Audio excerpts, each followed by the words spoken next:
okay, by which she prohibited something upon herself, and her husband heard, and on the day of his hearing he was silent about her, then her vows shall stand, and her prohibitions that she established upon herself shall stand. So usually, like a Nazarite, I said we're going to read straight through, but I'm stopping anyway. And I see we're online. Hello, everybody. Hope you joined us.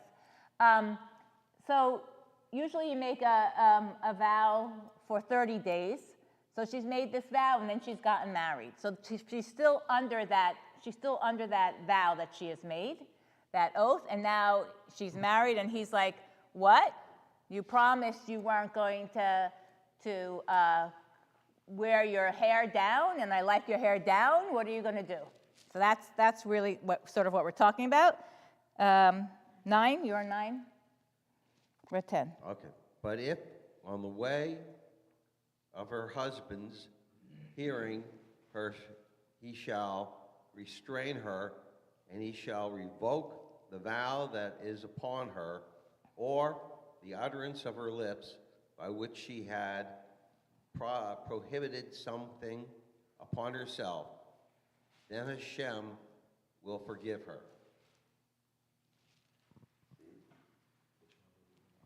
11? No. 10. 10.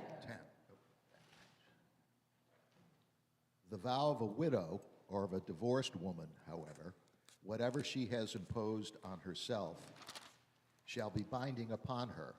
So too, if while in her husband's household she makes a vow or imposes an obligation on herself by oath, and her husband learns of it, yet offers no objection, thus failing to restrain her, all her vows shall stand, and all her self-imposed obligations shall stand. But if her husband does annul them on the day he finds out, then nothing has crossed her lips that shall stand, whether vows or self-imposed obligation. Her husband has annulled them, and the Lord will forgive her. Every vow and every sworn obligation of self-denial may be upheld by her husband or annulled by her husband. If her husband offers no objection from the day to the next, he has upheld all the vows or obligations she has assumed. He has upheld them by offering no objection on the day he found out. But if he annuls them after the day he finds out, he shall bear her guilt. These are the laws that the Lord enjoined upon Moses as between a man and his wife, and as between a father and his daughter, while her father's household by reason of her youth. Okay, great. Thank you. So that's the pshat. There's the literal meaning. Is a woman responsible for the vows she's made? If her husband or father annuls them, and responsible, I mean, is she going to be found guilty of not fulfilling them if the father or husband annuls them? The answer is no. They have that opportunity to do that when they hear them. So that's literal meaning. We know who's in control. Yes, we need a mic. What kind of vows are we talking about? I don't need to give it to you because I just repeated it. So we're talking about sometimes Nazarite vows, vows that are going to restrict something that is permissible, maybe eating or drinking certain kinds of things.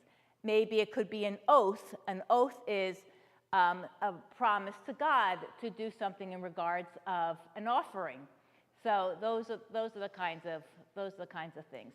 The rabbis talk about a lot of sexual relations, other things that would be typical for a woman in that household to do, or to the way she wants to live, and she's taken a vow not to do something to either to forbid the item to her or forbid her to do something. And as I said, it's usually for a period of 30 days.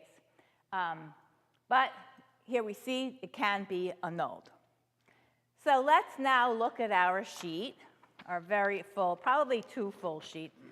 I apologize, but I just sort of, we're never going to get through all this. This is the verse. We're going to be looking only at two. I think we're only looking at two verses. Numbers 30, verse 2, and then Numbers 30, verse 3. The first verse. Vayedaber Moshe el Roshei Hamatot Livnei Yisrael Lemor Zeh hadavar asher tziva Adonai.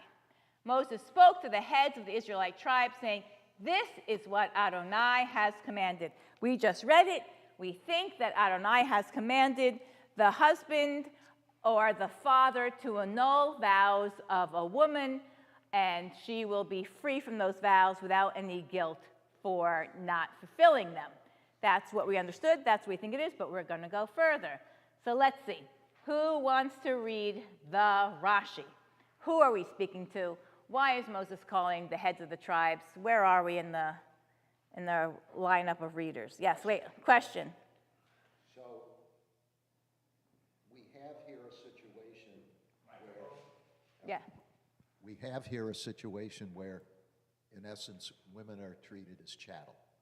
They're controlled either by their father, not their mother, but by their father or by their husband. So the question is, in the modern day, where women have been fully liberated, at least in most of the Western world, Exclusively Western world, okay? In our bubble, where women do what they want, yes. So the question is, in the ultra-Orthodox world, which applies? I don't know the How do answer. I wonder how they... Well, some of these oaths they can't vow or oath or swear to because they have to do with offerings. I don't think. Now, the idea of making vows is frowned upon in Judaism completely. So I don't think they do it. Anyway, as we all know, friends, what goes on in somebody's marriage, the rhyme and reason and laws have who the heck, we don't know. We don't know that, but we're not, and we're going to see why we're not supposed to make vows, or we have to be very careful. Eileen, you have a question? We haven't gotten to the commentary yet, you guys.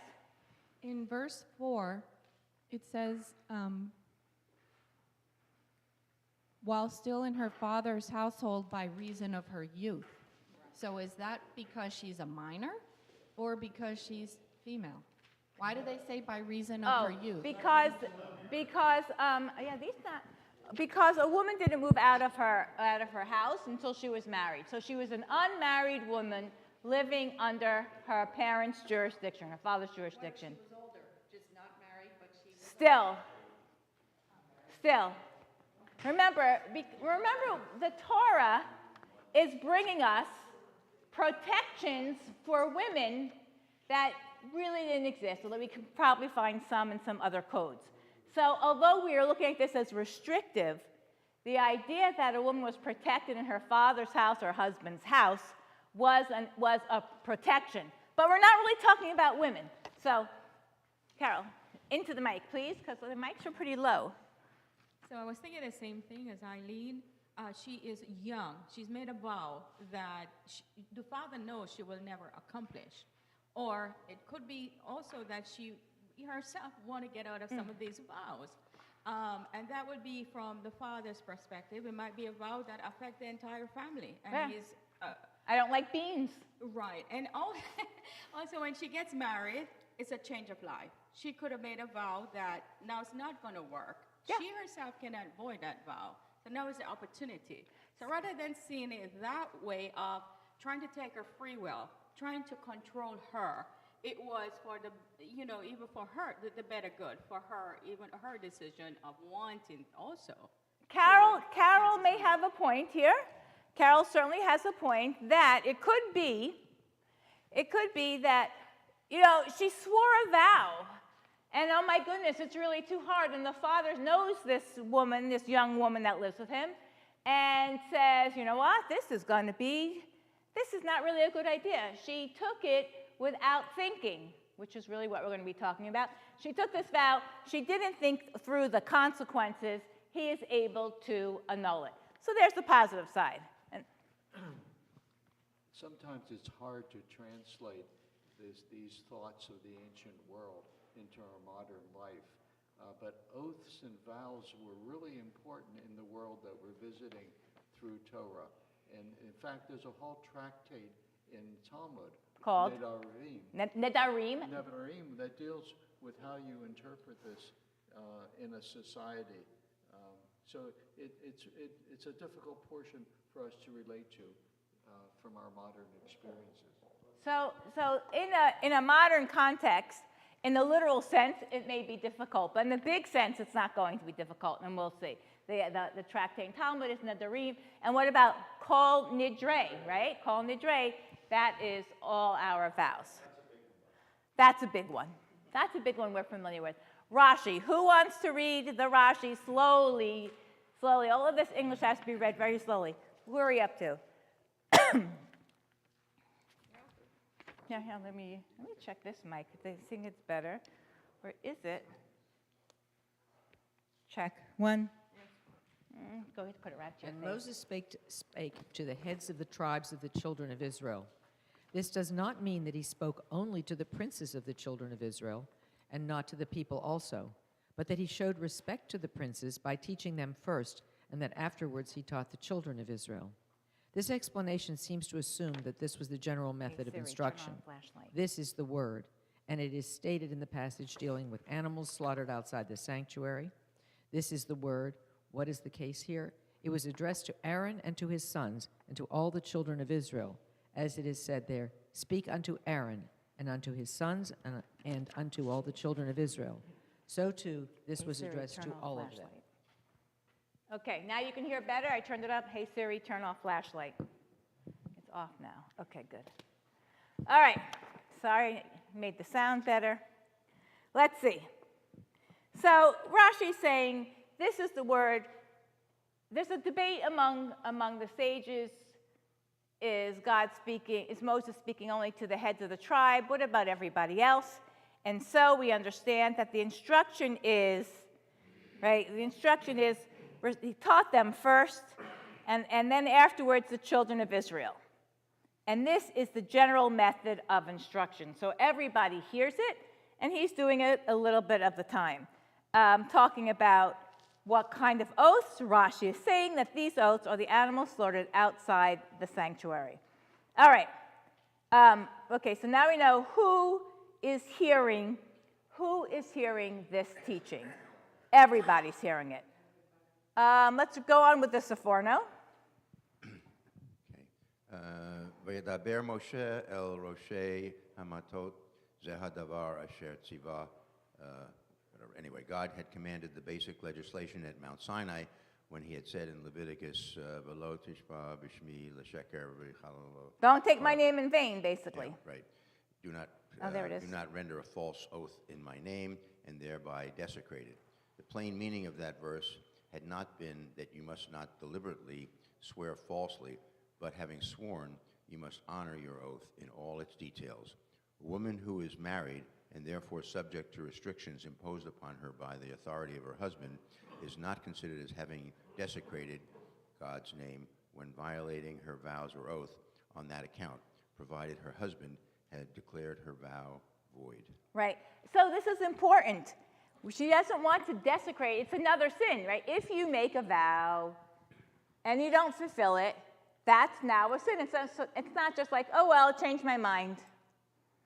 It's serious business. But if somebody disavows her vow, then she's off the hook. That's what Seforno's saying. And because he ties it to that Leviticus text, building our case for this is serious stuff, right? That's our subtext here. This is serious stuff. A woman who's not under her own what is it? Legislation, actually. It's serious stuff. Somebody helps her. You have to watch what you say. All right? Yes, questions? No, but one thing occurs to me is, No, wait, pass the mic back, please.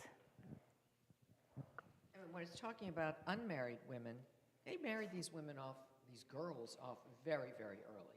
So perhaps there's a thought that someone, especially for the very young ones, that they don't always know what they're doing or what responsibilities they have. That's basically what Carol's saying, right? They're getting off the hook. And it gives them a little bit, but we have to keep remembering that these are very, very young women. I mean, most of the women didn't make it past childbirth. So these are young women, and I don't think I included the text. Maybe I did. I don't remember. It was yesterday when I printed it. So who can remember? That there's also a question about what is it with a boy?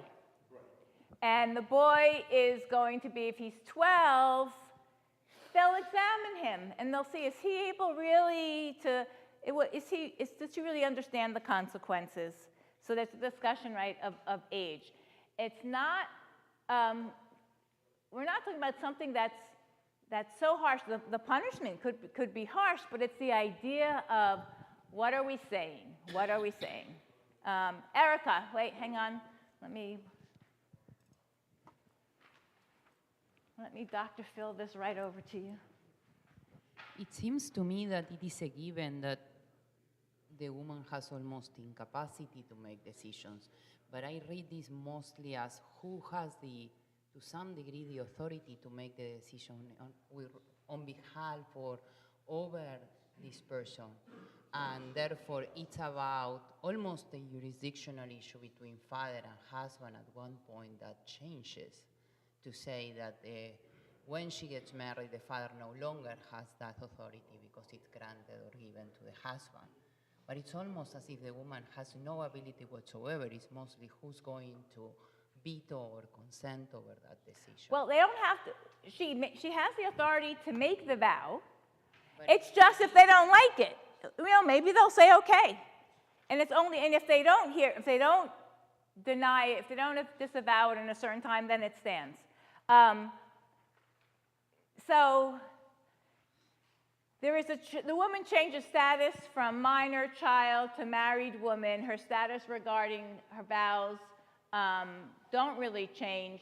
To get a vow disavowed, if you're not a woman, I don't think I really put in here because I'm not really talking about who says what, maybe some of it. There's no definitive understanding. Was it a tribunal? Was it an expert? Who would look at a vow outside of a woman and say, you know what, that's not good. You should disavow that.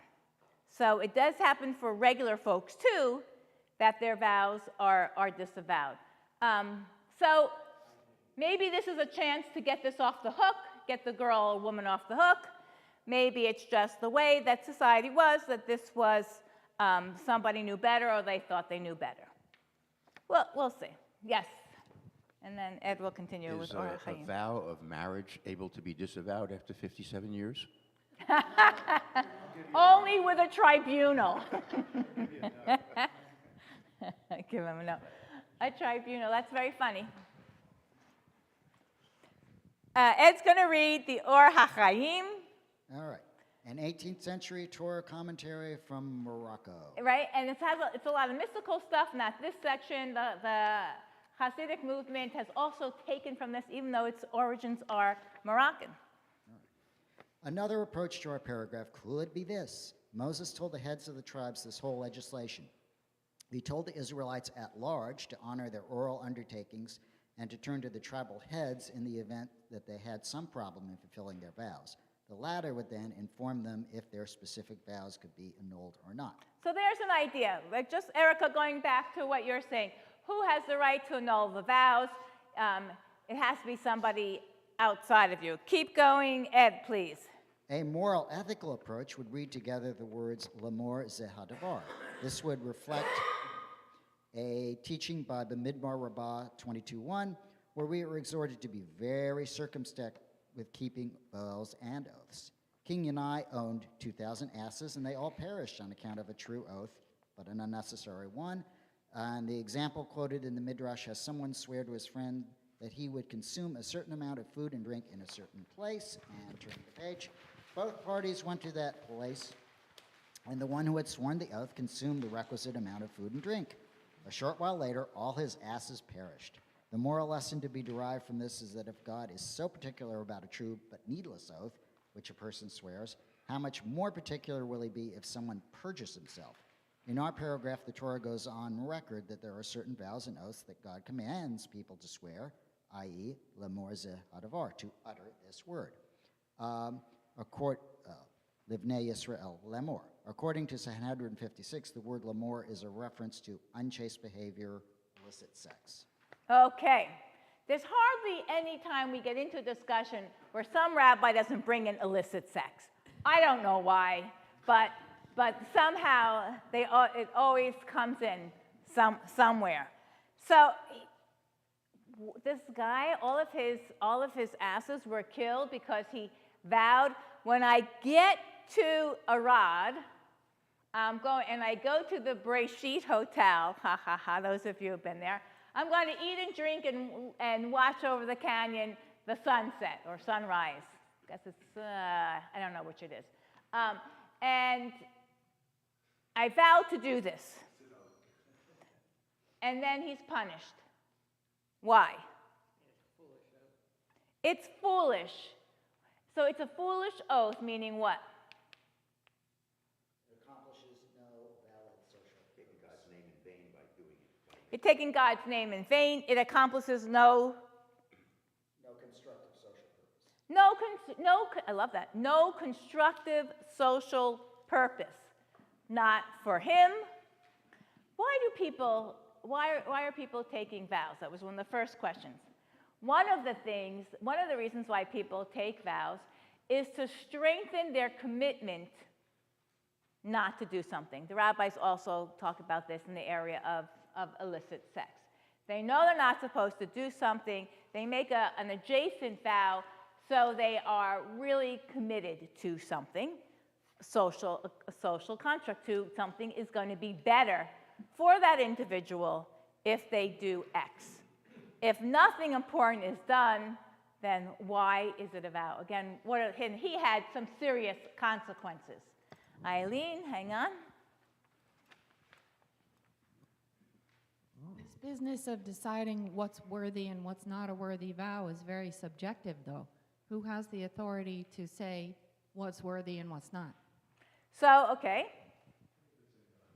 Well, in the young woman's home or a woman's home, certainly the one who's in charge, the husband or the father, can say this is a bad vow.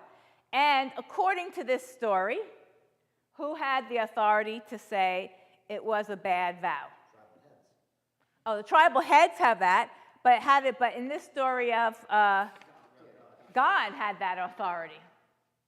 So that was dumb. But God had that authority. So Eileen brings up an important, what does it take for us to know what kinds of vows? It really takes Torah learning to understand what is a vow and when do we do it. This is why the Torah doesn't like them. Doesn't like them because you're going to say, hey, that vow was good. His donkeys are dead. What's the big deal? Maybe it had a social construct. I don't know. Some positive. That's why. Yes. Hang on. In our current legal system, Yes. you Use can it closer. you can look at a contract. When you sign a contract, that's like signing a vow. You're taking a vow, this is what you are going to do. However, in the law, there are provisions where you can be excused from having to perform. For example, if you were coerced, or if it's a vow to do an illegal act, or if it's impossible to perform it, anything like that, then you can be off the hook. Otherwise, you have to suffer the consequences of breaking that oath, that commitment, that obligation. Okay, so here too, you're not allowed to vow something. You can't say, I vow never to eat treif. if trafe is already prohibited to you. That's not the right vow. Or I promise to break these other laws of Torah. You can't, that's not, you can't vow that. So, Steve, who's this contract with? This contract, right? When you legally sign a contract, there's another party. Well, I have to go back to, I have to use the Hebrew National hot dog commercial to say who the other party is. A higher authority is the other party.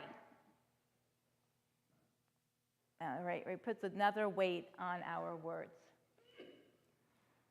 Let's look at Ralbag. That's a fine. Whose turn is it to?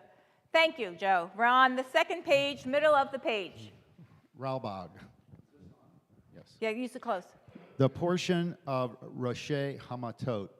And Moses spoke to the heads of the tribes of the children of Israel, saying, take vengeance for the children of Israel against the Midianites. Afterwards you shall be gathered to your people. However, the benefits derived from this portion are twofold. The first benefit is regarding the commandments, which entail that one should not violate their vows to break their oaths. Instead, they should fulfill everything that comes from their mouth. In this, there are two commandments. One is a negative commandment, prohibiting the violation of vows, and the other is a positive commandment, instructing the fulfillment of one's verbal commitments. Okay, wait, so let's make sure we understand it. Negative, what's a negative commandment? What is that one? One is a negative commandment prohibiting the violation of vows. You don't violate the vow. Negative. Positive.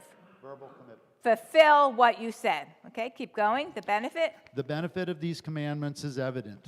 As if it were permissible for a person to profane their words, it would lead to a laxity in their faith in the Almighty. This is similar to the rationale behind the prohibition of false oaths, as it prevents the distortion of the ethical principles and the guide human interactions. Moreover, there is an additional benefit as through these commandments, a person is encouraged to exert more effort in performing good deeds. If one were to own their own vows, the benefit of these actions would be diminished. Yeah, if it was, Eileen, going back to what you said, if it was left up to us, I'm not going to have more than 22 carbohydrates a day. Let's just say. I'm vowing that. If I'm the only person I've made that vow to, I'm going to change my mind. Haagen-Dazs is 17 carbohydrates. That's one portion. What are you going to do? So there we have the idea that if you are vowing laxly, what else can follow? That's what Ralbag is saying. If you are vowing just to vow, or if you are vowing without thinking about it, it is like it could have a snowball effect, or like sort of reverse snowball effect. If you can annul your vows, you can annul the important vows, which we'll get to. You can annul really everything. You can annul everything that you're supposed to be doing. That's the tricky part here. This is why. And so we're looking like, Zehad Davar, this is the thing. And we're looking at, it's a woman in her house. No, this is the thing.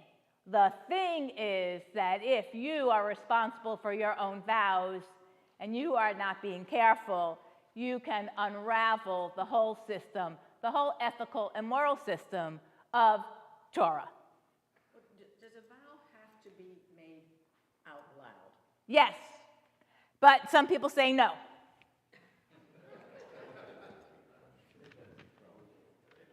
The answer, yeah. So the question again? The question again is, does a vow have to be made out loud? You have to speak it in order for it to be effective vow. You do, except some say no. What if you write it? I have no idea. I guess we go back to you guys, the lawyers, figuring out if you write it. Then this forces you to be more careful about what you say. Yes, that's why we're here today. That's why we're here. Forces us. We can have society fall apart. Oh, we sort of see some of that. Well, if we're likening a contract to a vow, then it does not have to be spoken out loud because all you have to do is sit down and sign your name. Well, I'm not likening a contract Oh, to a we're vow. not. Nope. I mean, there are aspects that are similar, but I'm not. I'm not. Okay, so we could be in trouble here. That's what Ralbach says. All right, now, yes, hang on. If a vow is said out loud and nobody hears it, is it a vow?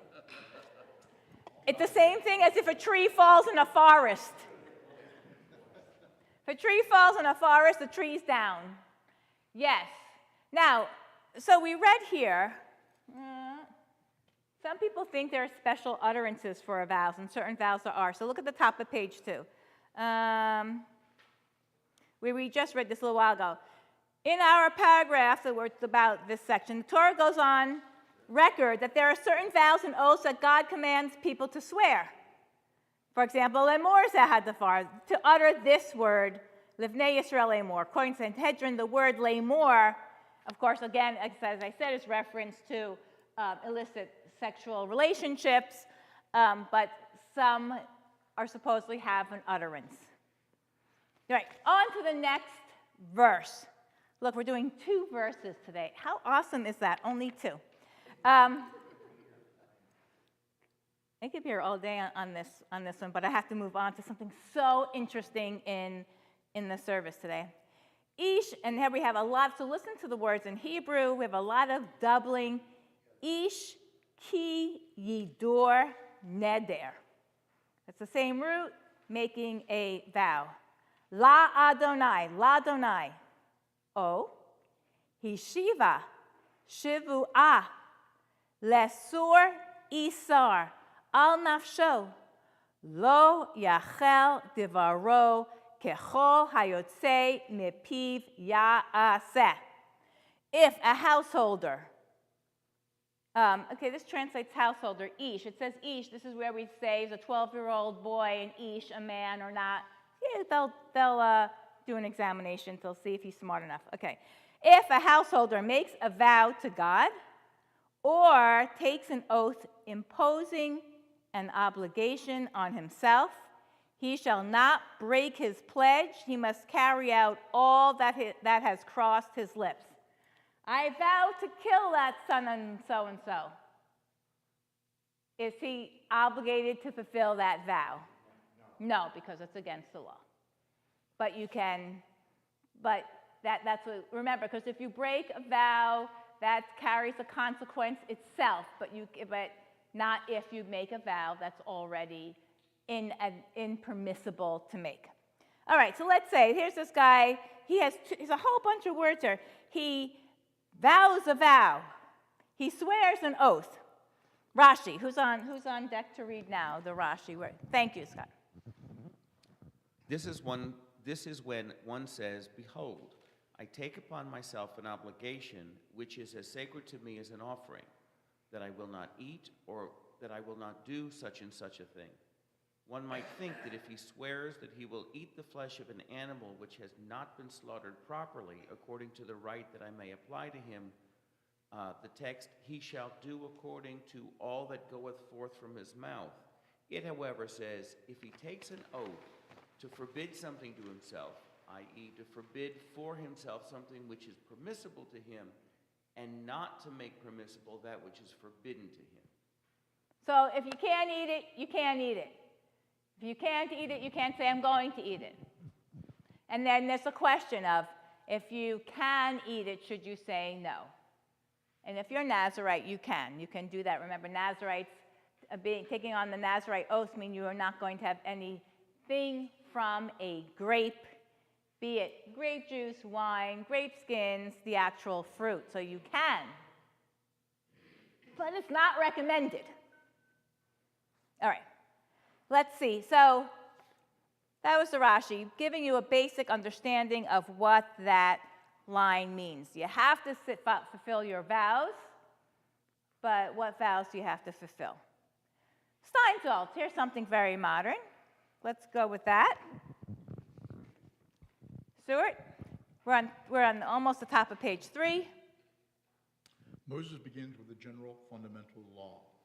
If a man takes a vow to the Lord, or if he takes an oath to impose a prohibition upon himself by declaring that he will refrain from particular actions or from deriving benefit from certain people or items, he shall not profane his word by disregarding his commitment. He shall act in accordance with everything that emerges from his mouth. Right. So look at Stein, thank you. Look at Steinsaltz's word here. He shall, which I bolded, he shall not profane his word. How do you profane your word? What does your word have to be in order to profane it?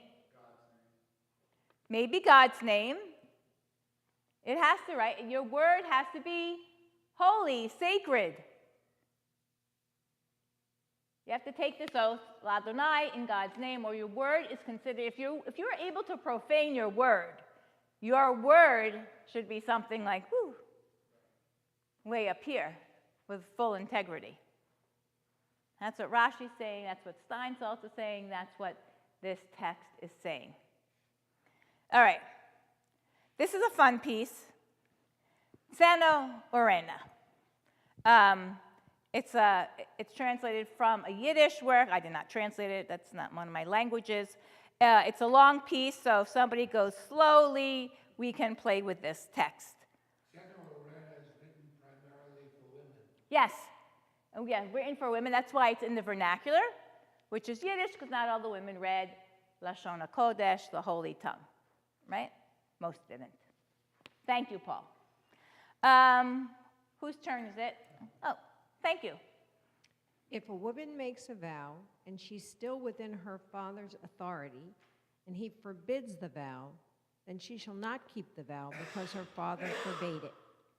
When she has a husband and the husband forbids it, then she also should not keep it. When a woman makes a vow not to eat fruit, or that she will fast, or that she will not adorn herself with beautiful clothes, or she will not go to the bathhouse, or she says, I will not sleep with you, her husband absolves her of these vows and can forbid her. So can you imagine the husband forbidding the vow, I cannot sleep with you, and he's allowed to say, no, I forbid it. I forbid you making that vow. Go ahead. But you can eat fruit. You can eat, if you don't want it, you don't have to eat a piece of fruit. That vow you can keep, but this other part I forbid. It's almost too funny. She must put aside all the vows if her husband so wishes. To take an oath is a great sin, even if he wants to keep the oath, as we find with Yanai the king.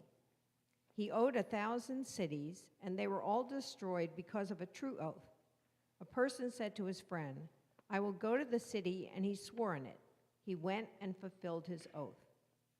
Why were all the cities destroyed? Because they always mentioned the name of God needlessly. From here we learn that even though they kept their oaths, yet they were punished. How much more so when someone swears falsely? However, when a person makes a vow because he's afraid that the evil inclination will dissuade him, then he may swear to keep it, expecting that he wants to overcome the evil inclination. If a person is a glutton and a drunkard, and he makes a vow that he will not eat meat or drink any wine, he's a good man. The Torah told us to make such vows. As the verse says, I have firmly sworn to keep your just rules. This means, David said, I have sworn to keep the commandments and Torah. Okay, so what Paul said is good to remember here, written for women in the 17th century.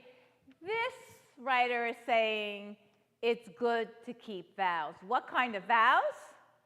What Ed said, the positive social vows you can keep, and you should make them. But if, like Yanai the king, and also like the guy with the donkeys, if you say, oh, I swear to God I'm going to go such and such a place, and it's a useless vow, foolish vow, well, then there's a punishment. If it ends, so now we go back to Eileen, who says a vow was good or not. Well, you got to be smart enough to know, and Torah tells us. So I mentioned last night, Maimonides was talking about what is his general principle of everything in the Torah is for a religious teaching. And I talked about the stages in Maseh, mentioning going from place to place in the wilderness. And one of the reasons my mommy said is, the general principle is that there's always a religious teaching. Well, and if you don't get it, you're not smart enough to get it. That's what Maimonides says. So the vow thing might fall on, for Maimonides, would fall under that category of you have to think. You have to think. Maimonides, as you know, or may not know, was a big snob when it came to intellect. The smart people win. That's all. Smart people is good. Yes, let me give you a microphone. I'll talk very No, loud. so, it's right here. What if somebody who is not 100% in possession of his faculties makes a vow and doesn't have the mens rea to realize the consequences? What happens with that? That person is absolved. Yeah. Is absolved? Yeah. You are not held guilty for such a vow. I think that somebody they would say, hey, so-and-so made a vow. They'd go to the heads of the tribes. They would go to the tribunal and say, this vow can't stand. Not so different from today. Carol, you have a question? Your hand's up, yes or no? Okay, hang on.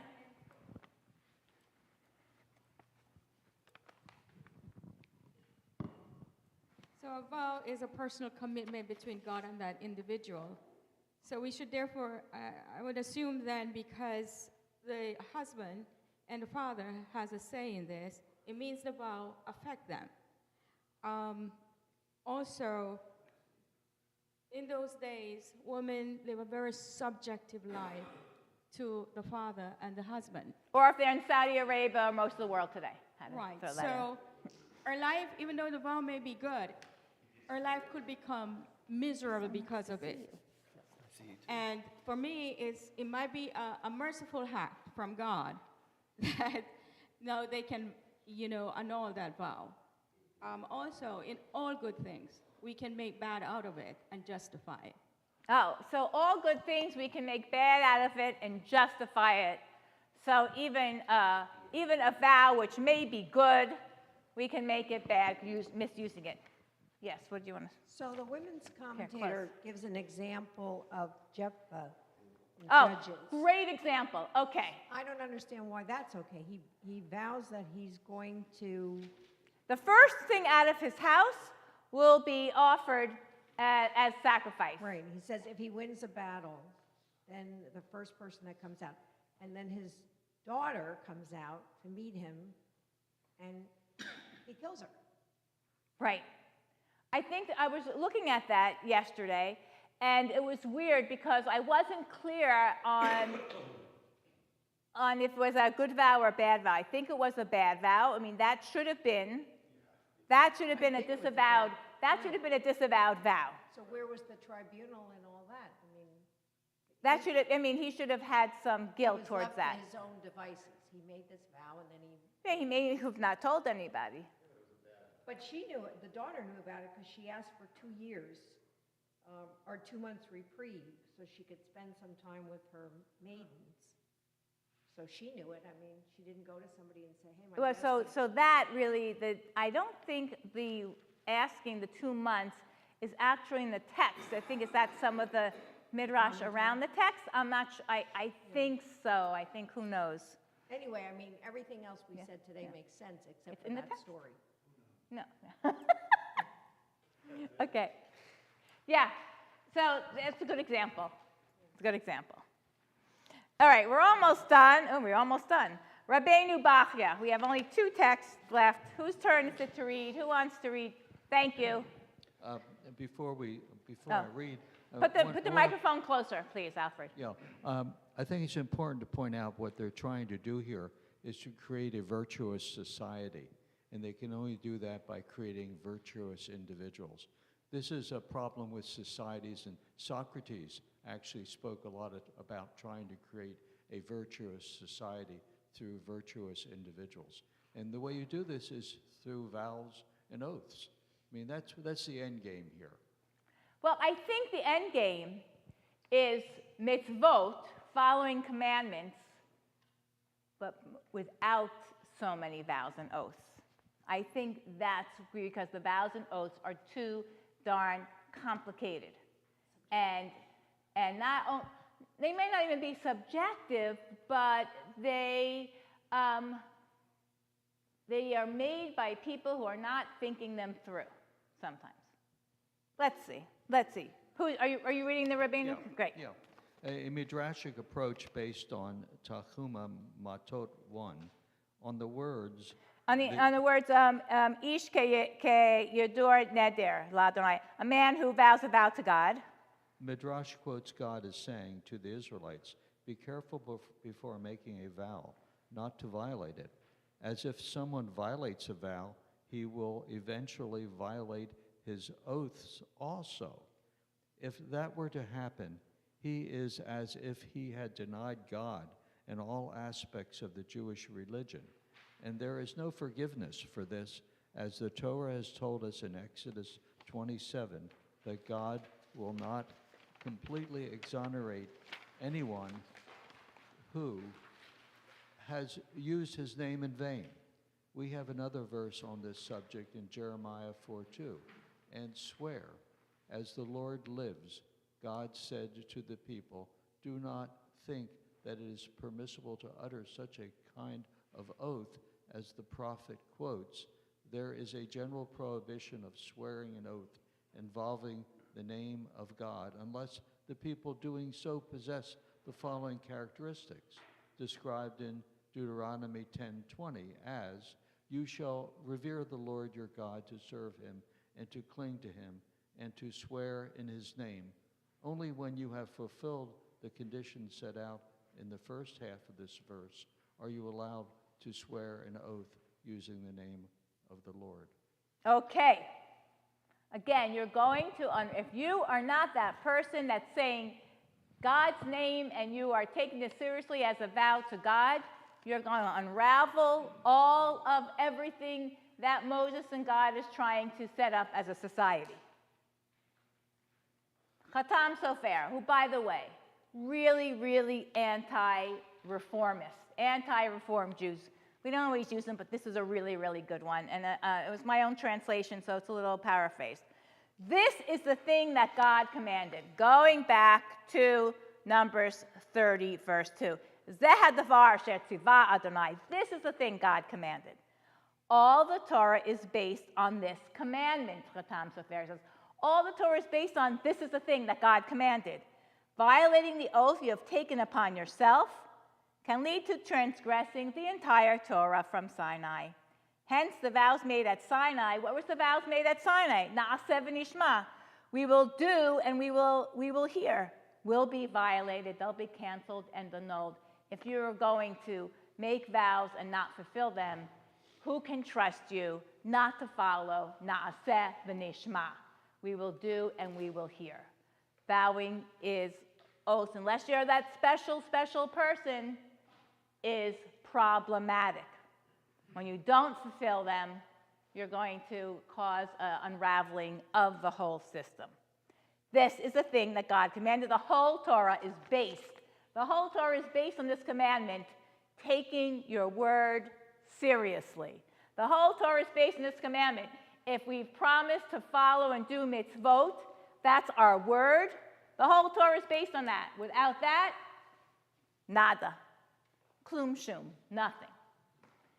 So we start with a girl in her father's house, the father can annul the vows. We end today with thinking how important our words are. What are the consequences of our words?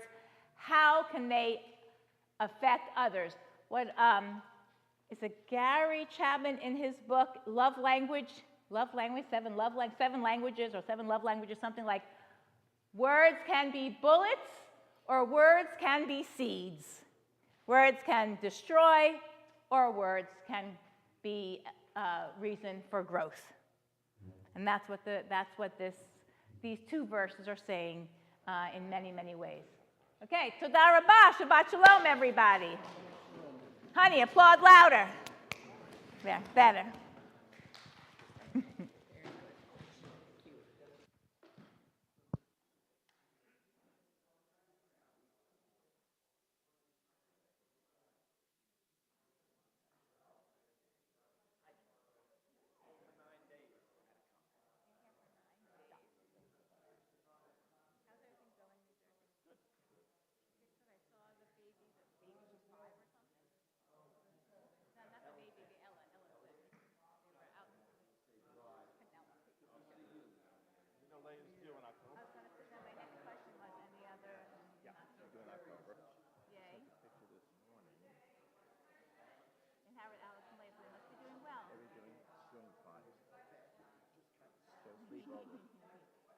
husband sleep over? Yeah. And they're living near each other? Yeah, they're 18 minutes apart, so it's real easy for us. We both have big houses. And where you? We have our own place in each house. So does Alex's mother. So we have the third floor. Does with her Alex's mother come for? She's in New York, so she comes Oh. once a lot. So when Alex and Leah are going away, the last time she can fly, in October, they're going away next weekend for 5 days. I forgot where they're flying. Anyway, we're going up there to watch Penelope. Maddie will come in from New York also. Okay, so the three three on of you one. Three should on be able to one. handle that. What kind of child was Penelope? Is she an easy child or a difficult child? No, she's very nice. Take care of her Fun. non-Jewish She's son? very. Pass your cough, Ralph. She's a lot of Thank fun. you. She's a fun kid. She loves the water. It's a big She'll pool. love the pool. Yeah. He couldn't get to Miami out of it. So how's Alex and your girls? What's doing? Well, Alex is here. We're renovating our house. Okay. That's a pain in the neck. Making room for grandchildren someday, or? No, we're just redecorating. Actually, Okay. I'm getting rid of a bedroom probably. Girls. Gabby is freaking thriving in Houston, surpassing our wildest dreams. She is so happy. She gets there, even before she got there, she started, chats. They have chats with their cohort. She puts in before they start, they left the orientation, another test. She writes, okay, I'm going to be at this cafe. Who wants to come to work on this material? Kids come. What is she They doing? Medpeed in Baylor, Hollis and Baylor, which is Houston, which is Texas Children, VA, then Cal, Morehouse. Then she started the actual residency. The program director comes with signs, first day of internship, and brings them coffee. So she's an intern, she's a resident. Well, I guess it's the first year's intern and then it's resident, but she's a resident. This is 3 years? Wait, did I make a mistake? She's 4? 3 or 4, okay. I think she's 4 because she So is specialty. med peds. Maybe she's 3 and then she's She making some money now, or she'll make more? 67.5. Okay, that helps you. Helped me. Fun. Yeah, sure. And there's no taxes in Texas. Got her this gorgeous apartment. Every time in the elevator, everybody's in scrubs because it's 10 minutes from the hospital. It's in the museum district. She can walk to Museum of Fine. We walk to Museum of Fine Arts. Everything is drivable. She made friends. And you should like Miami. It's hot. Summer, yeah. She doesn't give a shit because Right. she's inside all She's day. inside it, right. She does 13 hours shifts. The first one was a consult for GI. That was pretty easy. But now she's on the floor for VA. And that's sick people. Sick and sad, she calls it. And she has a clinic, which is where she does med peds. It's children and adults in her clinic. So 1 day a week she has her own patients. The attendings are good. That the attending at the clinic on Tuesdays holds a yoga class, and everybody comes and does yoga when the place closes. The relationships are making it's a whole mixed group, all yoga. One of her She's only 2.5 hours. easy. One of her friends, this black woman who's in her program, her boyfriend plays for the LA Rams, who just got like a 4-year, $48 million contract. And she's a doctor. We called the first couple of days. It's hard to get her on the phone. And Alex is like, are you writing prescriptions? Are you diagnosing people? She's like, Abba, I'm a doctor now. That's what we do. Everything's like, Abba, I'm a doctor. Loved it. She found another mitzvah on her door, but no other Jews really. She has a boyfriend? No, she has no boyfriend. Okay. She had set her profile on Hinge, the dating app, before she got there. So I went in early June to move her there, and she was waiting for me to leave, but she had a date the day I left. She lines up, and during her orientation, she wanted a lot of dates because she had time to automatically weed people out early. The doctors are everything has a procedure, it's a spreadsheet. All the boys there are engineers in gas and oil, or somebody in the medical field, but I'm not allowed to ask. So after the first 3 weeks of me asking, oh, you had a date, what did you do? I'm not allowed to ask. So, Okay. so The girls? the others are,